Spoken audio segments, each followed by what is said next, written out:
Je vais vous offrir ce siège. Laura, si vous voulez, je vous en prie. Je fais aussi la déco, ne vous inquiétez pas. Merci beaucoup pour ça. On va poursuivre ensemble sur la manière de se saisir collectivement de ce projet de filière.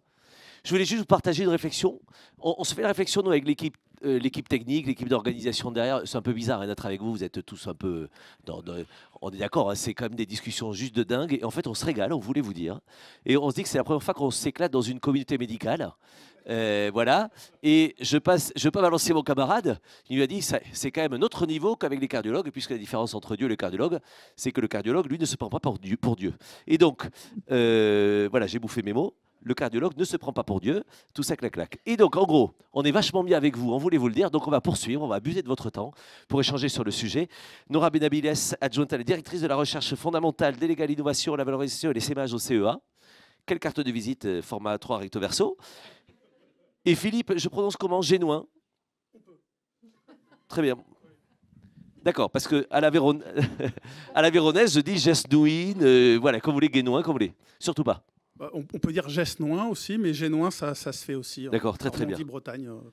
Ah non, mais les Bretons, alors c'est pas grave. Et je sais pas où est ma camarade bretonne. Vous êtes le directeur de programme santé numérique au sein de l'INRIA. On avait envie de commencer avec vous sur la question suivante, donc sur les grands projets structurants qui émergent, qui mobilisent évidemment toutes les institutions et qui sont finalement susceptibles de modifier votre horizon commun. Quels sont-ils, ces grands projets? Qu'est-ce que vous pourriez nous dire à ce sujet? Nora, je commence avec vous. Alors d'abord, merci beaucoup. Merci pour cet échange. Merci pour cette invitation. C'est un grand plaisir. Donc tout d'abord, le CEA en santé. Donc on a une grande mission santé, comme on a une mission numérique, comme on a une mission énergie, sur les aspects CEA civil. Pour nous, c'est à la direction de la recherche fondamentale, c'est beaucoup de projets en santé. On a à peu près, je vais essayer de ne pas me tromper, 35% des familles de brevets qui sont des familles de brevets en santé. On a 67% des spin-offs qu'on crée qui sont en santé aussi. Donc ce sont des axes importants dans différents domaines. On va avoir les domaines des vaccins, on va avoir l'oncologie, on va être d'abord un organisme de recherche technologique. Donc on est assez pathologie agnostique en général. Maintenant, on peut avoir évidemment des projets qui vont être dédiés plus au numérique en santé que des projets d'imagerie, etc. Ça, c'est un premier point. Le second point que je voulais donner, peut-être donner un peu un contexte, c'est-à-dire qu'on a entendu, l'idée c'est comment se saisir des projets qui vont sortir de la filière et de voir comment ensemble on peut co-construire en ayant eu la possibilité, dans le comité des parties prenantes auxquelles nous avons le plaisir de participer, avec Philippe et d'autres, des verrous et des opportunités qui sont identifiées par les industriels. Je pense que c'est très important. On a la chance d'avoir cette filière. Comment nous, alors qu'on va être plutôt sur des temps qui sont longs ou moins longs, d'ailleurs, on fait aussi de la recherche appliquée, on va pouvoir se servir du contexte national, des financements. On a les PEPR, donc les projets qui vont nous permettre d'aller vers des projets d'équipement et de recherche, des programmes de recherche à risque qui vont être lancés avec beaucoup d'opportunités aussi d'aller travailler sur des verrous, sur de la recherche de rupture, pour accompagner des besoins qui sont identifiés par les patients, par les professionnels de santé, par les systèmes de santé, par les industriels. C'est important, donc en quelque sorte en ayant une recherche dirigée aussi. Ça, je pense que c'est un des points sur lesquels on pourrait certainement travailler ensemble. Les points que j'ai relevés par rapport à ça, parce qu'on a beaucoup de projets, donc on va être, comme beaucoup de nos partenaires à l'INRIA, à l'INSERM et dans les CHU, etc. On va évidemment être dans des grands projets, on va copiloter des PEPR, biothérapie, bioproduction, on va être sur des projets avec une coordination franco-allemande aujourd'hui sur de l'IA, sur des modélisations stables, etc. aussi, qui peuvent être utiles à la communauté, sur des infrastructures, les infrastructures de calcul haute performance, sur toutes les preuves de concept que nous pouvons faire étant académique, pas seul, on n'est jamais seul, hein.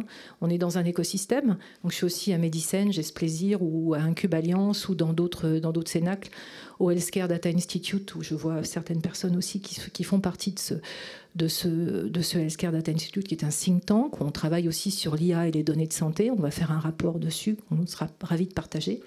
Et donc de voir comment on va pouvoir travailler pour apporter des solutions. Structuration de la donnée. Quelle qualité? Comment on qualifie la donnée en santé? C'est un vrai sujet, c'est pas trivial.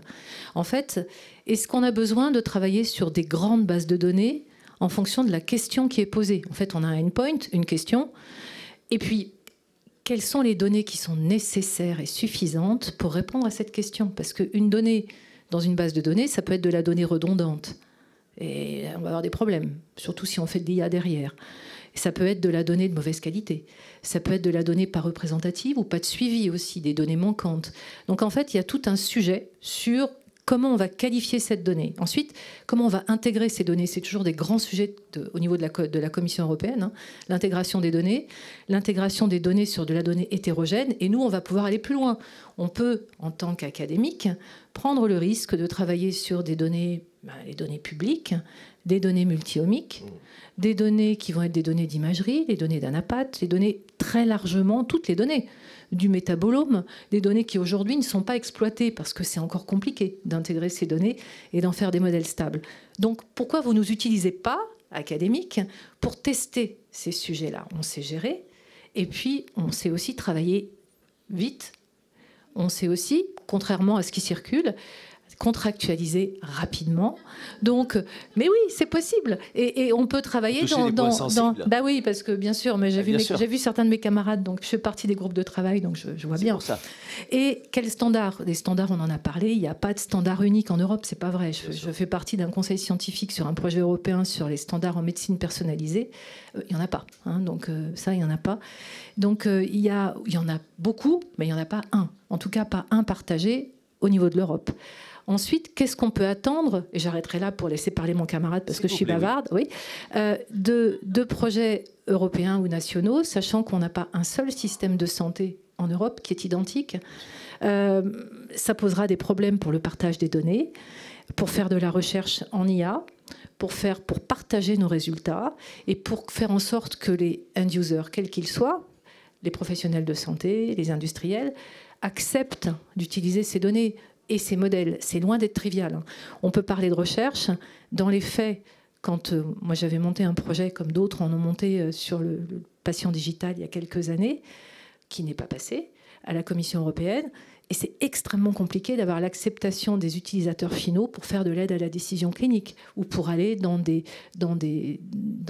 essais cliniques de phase 1, 2 ou 3 pour utiliser en fait des modèles in silico. C'est encore compliqué. Pourquoi? Parce qu'on ne sait pas assumer la robustesse. On ne sait pas comment elle va être et si les données sont suffisamment représentatives. Donc voilà, pour faire court, c'est un point sur lequel je voulais essayer d'avancer avec Marco et puis la filière. Donc discutons ensemble, comme on le fait toujours, en étant très objectif, et en se disant les choses, de ce qui peut être apporté, de ce qui n'est pas souhaitable, parce que c'est fait ailleurs, parce qu'il y a de la recherche aussi aux États-Unis, parce qu'il y a de la recherche en Europe, et on peut faire des benchmarks, on en a parlé ce matin, c'est bien. Il faut faire des benchmarks, voir quelle est notre valeur ajoutée. Mais je pense que vous seriez surpris. Voilà. Merci. La main est tendue. Et je pense qu'avec telle insistance, ce serait dommage de refuser évidemment cette main tendue, en tout cas pour un déjeuner au cas où. Philippe, oui. Pour aller un peu plus loin, le temps que la régie me mette le timer à 11 minutes désormais, puisqu'il n'était pas parti. Juste, cher Philippe, côté INRIA, justement, qu'est-ce que vous préparez? Racontez-nous. Alors déjà, c'est un grand plaisir toujours de parler après Nora parce que je peux faire un delta d'une certaine manière, parce que là, tu as vraiment très bien posé la situation et le décor. Alors nous, INRIA, nous sommes un institut spécialisé dans le numérique. Les gens nous connaissent un peu moins, nous confondent parfois, on en parlait tout de suite, avec un autre institut dans le domaine de l'agriculture. C'est vrai. C'est très très fréquent. Fallait changer de nom. Voilà. Ils ont changé de nom, mais pas suffisamment. Voilà. Donc voilà, en effet.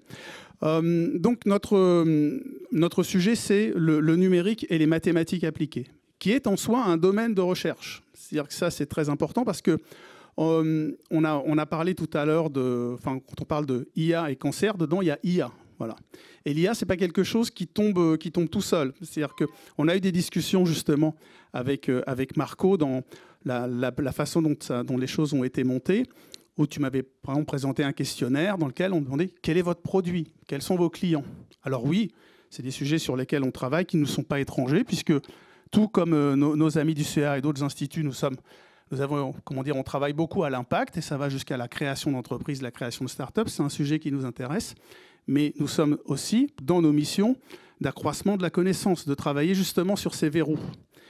Et si aujourd'hui vous disposez de certains outils, si certaines des entreprises avec lesquelles vous voulez collaborer, les start-up, ont des moyens technologiques, c'est aussi parce que des outils ont été développés auparavant dans la recherche académique et parce qu'on a identifié des verrous. Et vous avez un exemple d'ailleurs assez connu qui vient d'INRIA. Pour les gens qui font de l'IA, nous sommes le plus gros contributeur et à l'origine d'un outil qui s'appelle Scikit-learn, qui est le troisième le plus téléchargé et utilisé au monde, après TensorFlow ou PyTorch, par exemple. Donc, par exemple. Et ça, c'est pas venu tout seul. C'est tout un ensemble de chercheurs qui, d'ailleurs, avaient besoin au départ de ces outils-là. Et donc, en effet, ce qui est important, c'est d'arriver à, ensemble, identifier, apprendre par rapport au projet que vous avez mené. Très certainement, il peut exister certains points sur lesquels il faut continuer à avancer. Mais pas avancer seulement dans les usages, mais d'un point de vue méthodologique, fondamental, mathématique, logiciel. Voilà, il y a tout un ensemble de choses, je pense qu'on est capable de lever.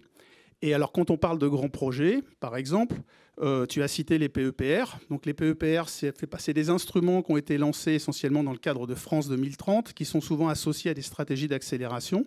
Nous, dans le cadre de la stratégie d'accélération du numérique en santé, un grand programme a été lancé qui s'appelle le PEPR Santé numérique, copiloté par INSERM et INRIA, mais avec l'ensemble des institutions, plus de 150 laboratoires. L'objectif étant d'adresser de manière globale quels sont les verrous aujourd'hui, quels sont les obstacles pour avoir des modèles effectifs, des modèles qui puissent à la fois gérer le caractère multi-échelle et multimodal des données. Multimodal, c'est effectivement travailler à la fois sur des données omiques, des données d'image, des données de texte. Quand on parle de multi-échelle, c'est travailler comment unifier des modèles. Bien sûr, c'est un Graal complet, mais c'est partir de la molécule à l'organe, à la cellule, l'organe, le corps entier, les groupes d'individus, voire même les organisations de soins, puisque cet aspect de modélisation peut s'appliquer aussi. C'est pour ça qu'on travaille avec, dans le cadre du PEPR, nous avons des collègues qui viennent des SHS, des sociologues, des économistes, pour travailler sur ces organisations. Donc il y a un défi à développer des outils, des modèles, et c'est essentiellement des maths. D'ailleurs, je ne sais pas, c'est pas pour ma part, ma formation de départ, mais grande admiration pour mes collègues. Ou jalousie. Et vous m'avez cerné. Vous m'avez cerné.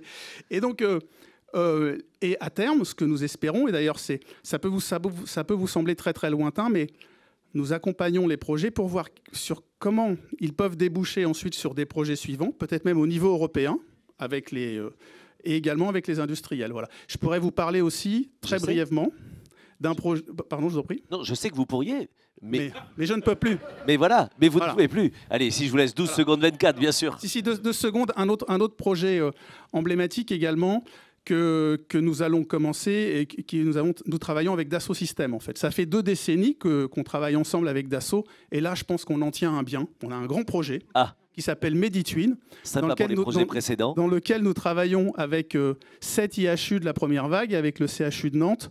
Donc, il y a cette association à la fois des cas d'usage, des données, et également, on va dire, de lever des verrous sur ces aspects modélisation. Et on travaille derrière avec un industriel dont l'objectif va être d'apporter des outils à l'ensemble des acteurs, y compris les acteurs de la pharma et de la medtech. Bien sûr. Voilà. Merci voilà, de cet éclairage. Je vous ai vu réagir, Nora, sur un point peut-être, vous souhaitiez compléter. Et on aura des questions de la salle, certainement. Sur la partie Europe, mais projets en général, parce que le PEPR va poser ces sujets-là, parce que les grands projets recherche à risque aussi sont une opportunité formidable pour l'écosystème. Et plus largement, tous les projets qui sont montés dans Horizon Europe, dans les PPP, Public-Private Partnership, et partenariat public-privé de la Commission européenne, donc comme IHI aujourd'hui, qui a repris la suite de IMI, Innovative Medicine Initiative, où on a des très gros consortiums qui vont prendre des risques, qui sont coordonnés par des grands groupes industriels pour répondre à des questions. La toxicologie prédictive, c'est pas anodin, avec des modèles mécanistiques, des modèles d'IA, etc., dans différents types de pathologies.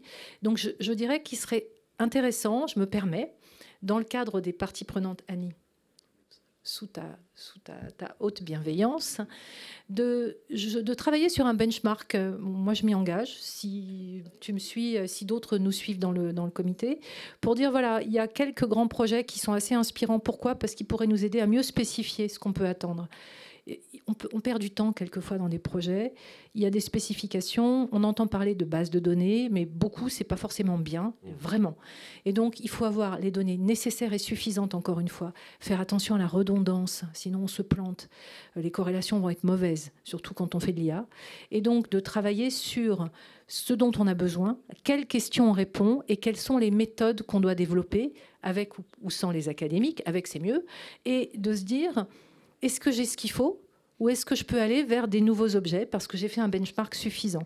Est-ce que tous les projets qui sont financés à la Commission européenne, il y en a des très beaux qui sont arrivés en médecine des systèmes il y a 6 mois, il faudrait regarder, ce serait vraiment bien. C'est dommage sinon de réinventer la roue, qui travaillent sur des différents entrepôts. Donc ils ont fait un appel ouvert avec des pays de l'Est, des pays du Nord, très en avance, de l'Europe et d'autres, et de dire voilà, essayez de travailler sur des modèles de représentation des données, homop, pas homop, fire, pas fire, ce que vous voulez, des mixtes, etc. Du cross-border, comment je vais partager de la donnée clinique et omique entre États membres, ce qui est un cauchemar aujourd'hui. Comment je vais travailler sur des essais prospectifs quand je vais devoir après les intégrer dans des modèles prédictifs d'IA au niveau de l'Europe. Ça va nous intéresser quand on va vouloir travailler. Voilà, pardon. Donc, si on peut le faire et travailler ensemble sur peut-être une fertilisation croisée de projets qui pourraient être montés ou pas. Et pour nous, ce sera un apprentissage aussi, si ce n'est pas intéressant. Jouons le jeu et de voir comment on peut avancer ensemble. Je trouve que la déclaration était super bien cortiquée. On se croirait sur Tinder, je veux le rendez-vous, est-ce que tu veux bien? Oui, on se voit pour déjeuner. Et donc voilà, donc des merdons ziziches, mais il faut le faire. Pour le coup, elle le fait super bien. Non, on ne parle pas de déjeuner, c'est vrai, on parle de nos réunions, etc. On aurait beaucoup de choses à dire. Je voudrais que la salle puisse peut-être vous poser une ou deux questions, si elle le souhaite, sur finalement comment travailler collectivement sur ce projet de filière et intelligemment et efficacement. Surtout, on parle depuis ce matin beaucoup d'efficience, plus de temps à perdre, comment faire les choses de manière efficace. Qui souhaite poser une question, proposer? Bonjour monsieur, je vous invite à vous présenter également, s'il vous plaît, au premier rang. Merci beaucoup à tous les courageux qui sont à cette heure-là avec nous et merci à vous d'avoir pris le défi d'adresser une question vraiment extrêmement complexe. À distance, c'est Marco Fiorini qui vous parle. Oui, parce donc, que... Tu as raison, Nicolas. Pour dire aussi qu'on utilise déjà des choses qui viennent de vous. Ah.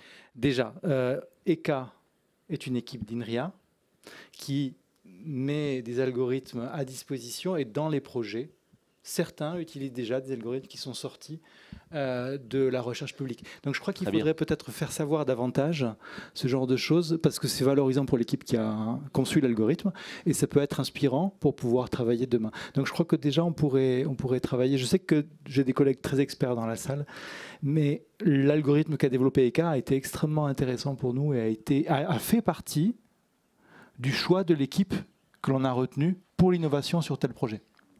C'était un hommage que l'on vous rendait, savouré. Merci Marco. L'équipe ECA, au passage, étant installée ici à Paris Santé Campus. Juste à côté, d'accord, très bien. Guy Ferman, je voulais juste porter témoignage de ce que tu disais, Nora, parce que moi j'ai eu le plaisir de passer une journée à me promener au CEA. Et déjeuner avec toi et Marco. Et j'ai découvert, je croyais connaître quand même pas mal de ce qui se fait dans la santé en France, en particulier dans le domaine du numérique. Et j'ai découvert en fait qu'il y a un effort, il y a des talents, il y a des ressources, il y a des brevets, il y a des innovations. Et je ne serais pas surpris que mes collègues de l'industrie soient totalement ignorants de ce qui se fait, de ce sur lequel vous travaillez. Et donc, dans le même idée, je ne sais pas si c'est Tinder ou de matcher, de faire se rencontrer des mondes qui ne se connaissent pas bien. Je pense qu'un atelier, une occasion d'échange sur qu'est-ce qui se passe au CEA dans le domaine de la santé et qu'est-ce qui se passe à l'INRIA, je n'ai pas passé cette journée à l'INRIA, donc je ne peux pas en parler, mais je suis sûr que ce serait la même chose, ouvrirait les yeux de beaucoup de gens dans l'industrie, je pense. Je pense qu'il est juste en train de soumettre l'idée d'un voyage organisé chez vous et chez vous. Mais si, on fait des bus, on vient chez vous. Là, pour le coup, vous êtes obligé évidemment d'organiser. Vous êtes les bienvenus. Hein. Mais très bien. Alors oui, bien entendu, mais alors... Enfin, désolé, ça fait 15 ans que je travaille à INRIA, mais j'ai déjà organisé des journées, des rencontres, tout ça. Mais un des soucis que nous avons, en tout cas, souvent avec certaines grandes entreprises internationales dans la pharma, c'est que ça tient beaucoup des gens et des personnes avec qui on travaille. Évidemment. On établit des liens et on monte ensemble des workshops et hop, la personne, comme elle est super efficace, elle est mutée. Et c'est des choses, voilà. Donc, puis faut recommencer tout ça. Et donc ça, c'est un sujet. Et je vous donner. Alors après, je dis pas qu'il y a des bons élèves d'Asso Systèmes. On a les mêmes interlocuteurs depuis plus de 10 ans. Donc ça facilite en tout cas. Voilà, ça facilite. Merci. En tout cas, la visite est annoncée, mesdames et messieurs. Sortie scolaire bientôt. On vous proposera cette sortie. Pour faire des projets. Mais évidemment, on vous a trouvé formidable. Ils vont vous le montrer. On vous applaudit tous les deux. Merci infiniment pour ça. Merci.